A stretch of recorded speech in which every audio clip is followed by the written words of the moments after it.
Hello hi friends, అందరికీ శుభోదయం. సిద్ధార్థ విద్యా వికాస్ యూట్యూబ్ ఛానల్ను వీక్షిస్తున్న మిత్రులందరికీ స్వాగతం. ఈరోజు దినపత్రికలో వచ్చినటువంటి విద్యా ఉద్యోగ వార్తలను తెలుసుకుందాము. ఓకే ఫ్రెండ్స్, ముందుగా చూసుకున్నట్లయితే స్టాఫ్ నర్స్ పోస్టులు 7,094, అదనంగా 1,890 కల్పిన సర్కారు. గతేడాది 5,204 పోస్టులకు నోటిఫికేషన్. ముగిసిన పరీక్ష, వారంలో ఫలితాలు.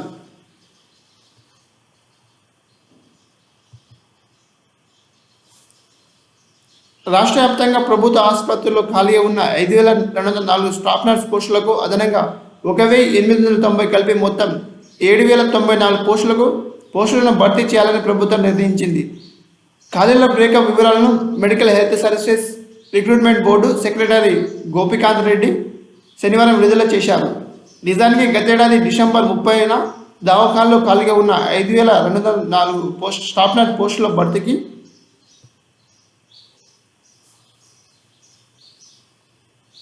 భర్తీకి మెడికల్ బోర్డు నోటిఫికేషన్ జారీ చేసింది. అయితే భర్తీ సమయానికి ఖాళీలు పెరిగితే ఆ పోస్టులకు నియామకాలు జరుపుతామని అందులో పేర్కొంది. ఇక ఈ ఏడాది ఆగస్టు 2న రాత పరీక్ష కూడా నిర్వహించింది. ఆ తర్వాత మరో 1,890 ఖాళీ పోస్టులను గుర్తించింది. వాటి భర్తీకి ఆర్థిక శాఖ ఆమోదం కూడా లభించింది. అయితే రాత పరీక్ష ముగిసి ఫలితాలు ప్రకటించే సమయానికి ఎన్నికల కోడ్ అమల్లోకి వచ్చింది. దాంతో ఫలితాల ప్రకటనను మెడికల్ బోర్డు వాయిదా వేసింది. అలాగే ప్రభుత్వం కూడా మారింది. 2 రోజుల క్రితం ముఖ్యమంత్రి రేవంత్ రెడ్డి వైద్య శాఖపై సమీక్ష నిర్వహించారు. వారంలోపై ఫలితాలను ప్రకటించాలని అధికారులను ఆదేశించారు.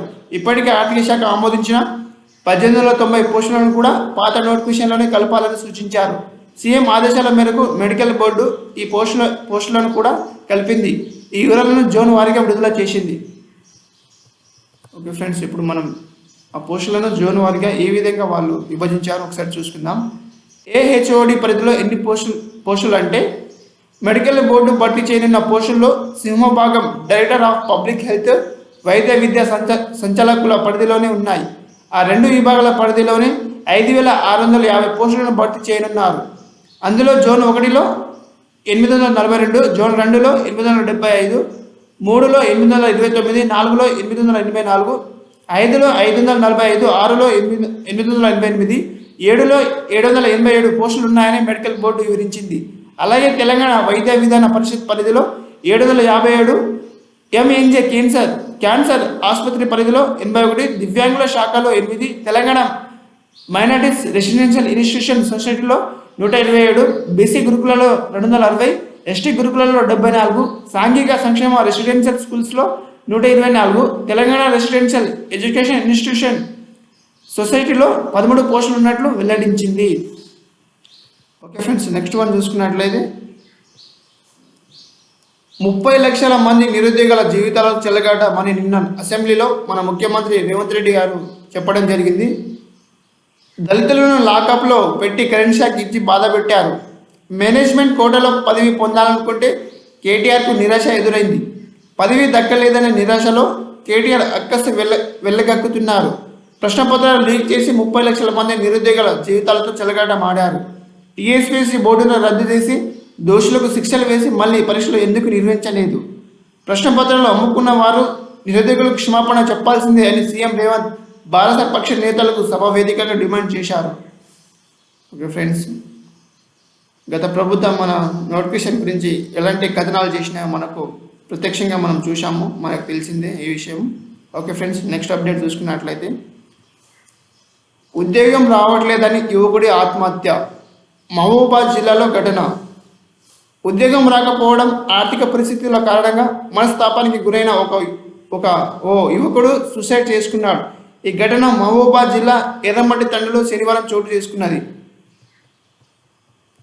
సిఐ ఉపేందర్ తెలిసిన వివరాల ప్రకారం తండకు చెందిన బుక్యా వినయ్ డిగ్రీ పూర్తి చేశాడు. ప్రభుత్వ ఉద్యోగం సంపాదించడమే లక్ష్యంగా కోచింగ్ తీసుకున్నాడు. కానీ గత ప్రభుత్వం నోటిఫికేషన్ వేయకపోవడం, వేసిన వాటిలో పేపర్ లీకేజీలు జరగడం, టీఎస్పీఎస్సీ పరీక్షలను రద్దు చేయడం వంటివి జరగడంతో నరేష్ తీవ్ర మనస్తాపానికి గురై మరణించారు. ఏంది మిత్రమా, ఇప్పుడు ఎలాగో కొత్త ప్రభుత్వం వచ్చింది కదా, నోటిఫికేషన్ అనేది వివరాలు మొత్తం తీస్తుంది కదా, మీరు ఎందుకు తొందరపడ్డారో అర్థం కావట్లేదు. ఏజీ కూడా 23 ఉంది. మన సీనియర్ వాళ్ళు ఏంటంటే 30-40 సంవత్సరాలు ఉన్నా కూడా వాళ్ళు ఓపికతో చదువుతున్నారు. మీరు చిన్న ఏజ్లోనే చనిపోవడం చాలా బాధాకర విషయం. ఫ్రెండ్స్, మీరు కూడా ఇలాంటి నిర్ణయం అయితే చేసుకోకండి. ఇప్పుడు మన కాంగ్రెస్ ప్రభుత్వం వచ్చింది, దాదాపు ఒక ఇయర్లోనే 2 లక్షల పోస్టులు భర్తీ చేస్తామని చెప్తున్నారు. కాబట్టి మీరు ఏంటంటే ప్రిపరేషన్ అయితే కొనసాగించండి. ఇలాంటి నిర్ణయం అయితే తీసుకోకండి. తీసుకున్న వారికి కూడా ధైర్యంగా మీరు ఏంటంటే వాళ్ళకు తెలియజేయండి. ఓకే ఫ్రెండ్స్, ఇలాంటి ఆలోచన కూడా మనకు ముందుగా రాకూడదు. నెక్స్ట్ అప్డేట్ చూసుకున్నట్లయితే ఫ్రెండ్స్, మైనార్టీల అభివృద్ధి కృషి చేస్తే కొత్త ప్రభుత్వానికి సహకరిస్తాం, పోటీ పరీక్షలను ఉర్దూలో నిర్వహించాలి.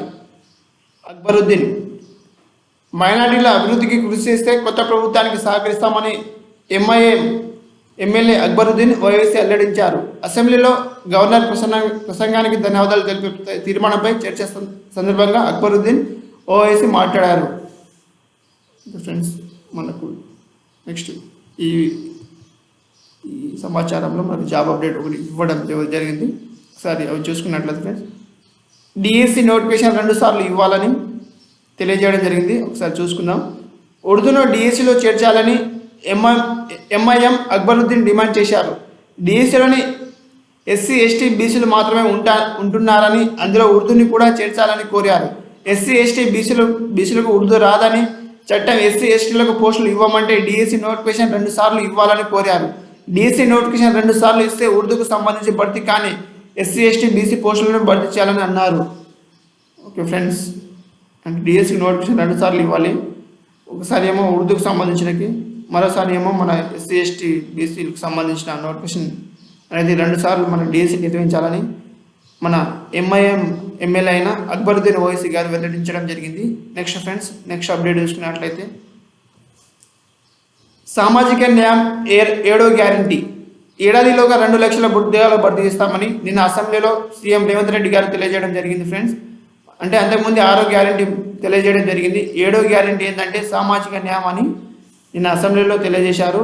నెక్స్ట్ ఫ్రెండ్స్, నెక్స్ట్ అప్డేట్ చూసుకున్నట్లయితే, ఉమ్మడి జిల్లాలో జోన్ చేయాలి, 317 జీవోను సమీక్షించాలి, మండలిలో ఎమ్మెల్సీ జీవన్ రెడ్డి. ఇక్కడ చూడండి ఫ్రెండ్స్, ఉమ్మడి జిల్లాకు ఒక జోన్ చేయాలని మన మండలిలో ఎమ్మెల్సీ జీవన్ రెడ్డి గారు తెలియజేయడం జరిగింది. ఓకే ఫ్రెండ్స్, నెక్స్ట్ చూసుకున్నట్లయితే నెక్స్ట్ అప్డేట్ ఏమొచ్చిందంటే, నిరుద్యోగం నిస్పృహలతోనే పార్లమెంట్లోకి చొరబాట్లు, రాహుల్. లోక్సభ కార్యకలాపాలు కొనసాగుతున్న వేళ విజిటర్స్ గ్యాలరీ నుంచి 2 వ్యక్తులు సభలో దూకి అలజడి సృష్టించిన సంగతి తెలిసిందే. దీనిపై తాజాగా కాంగ్రెస్ అగ్రనేత రాహుల్ గాంధీ స్పందించారు. కేంద్ర ప్రభుత్వంపై విమర్శలు గుప్పించారు. నిరుద్యోగం వల్లే ఈ ఘటన జరిగిందని మీడియాతో వ్యాఖ్యానించారు. పార్లమెంటులో భద్రతా వైఫల్యం నిజంగానే జరిగింది, కానీ అది ఎందుకు జరిగిందనేది ముఖ్యం. అందుకు కారణం నిరుద్యోగం. మోడీ విధానాల వల్ల దేశ ప్రజలకు ఉపాధి దొరకడం లేదు. ప్రస్తుతం దేశ పౌరులు ఎదుర్కొంటున్న అతిపెద్ద సమస్య నిరుద్యోగం అని రాహుల్ కేంద్ర ప్రభుత్వ విధానాలను ఎండగట్టారు. ఓకే ఫ్రెండ్స్, అంటే మొన్న జరిగిన సంఘటన నిరుద్యోగం అని మొదటి కారణమని మన రాహుల్ గాంధీ తెలియజేయడం జరిగింది. Next one friends, next update ఏమిటంటే, రిజర్వేషన్లు పెంచే వరకు ఉద్యోగాలు భర్తీ చేయవద్దని ఎంఆర్పిఎఫ్ అధ్యక్షుడు మందకృష్ణ గారు చెప్పడం జరిగింది.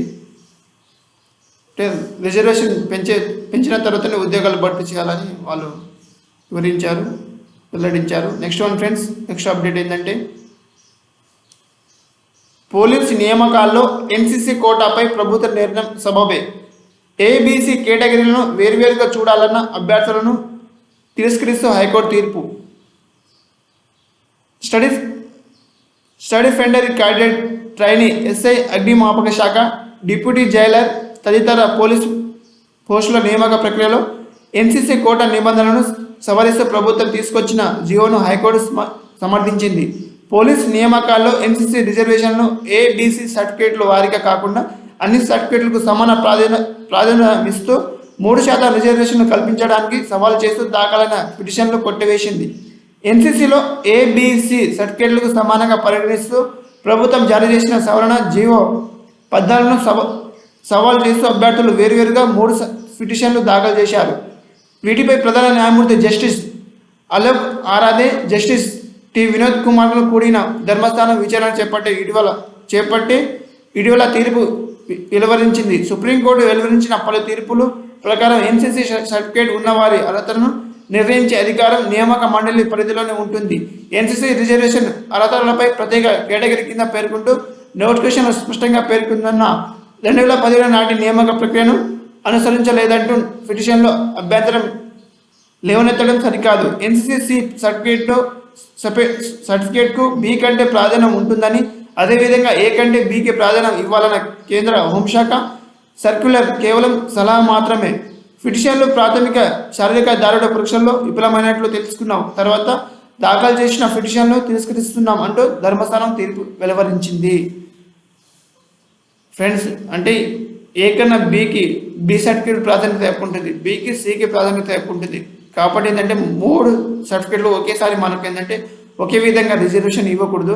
దేని ప్రాధాన్యం ఉంటుందో దానికే ఆ ప్రాధాన్యత అనేది ఉంటుంది. కాబట్టి ఏబిసి అనే సర్టిఫికేట్లు సమానం కావని మన కోర్టు మనకు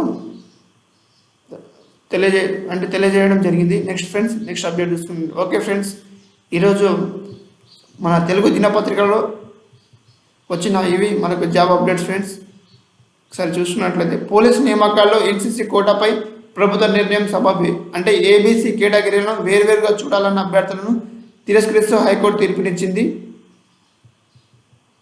రిజర్వేషన్లు పెంచే వరకు ఉద్యోగాలు భర్తీ చేయవద్దు, ఎంఆర్పీఎఫ్ అధ్యక్షుడు మందకృష్ణ. నెక్స్ట్, నిరుద్యోగం నిస్పృహలతోని పార్లమెంటుకు చొరబాట్లు. నెక్స్ట్ ఫ్రెండ్స్, సామాజిక న్యాయం 7వ గ్యారంటీగా మన నిన్న అసెంబ్లీలో సీఎం రేవంత్ రెడ్డి గారు చెప్పడం జరిగింది.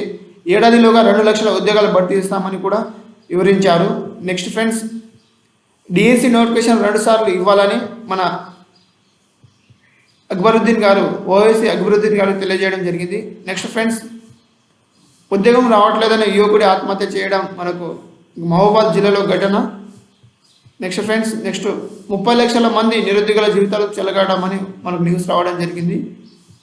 నెక్స్ట్, స్టాఫ్ నర్స్ పోస్టుల గురించి మనకు ఈరోజు వార్తాపత్రికలో నిలవడం జరిగింది. ఫ్రెండ్స్, ఈరోజు వివిధ దినపత్రికలో వచ్చిన ఇవి friends job updates. Okay friends, thank you. Done.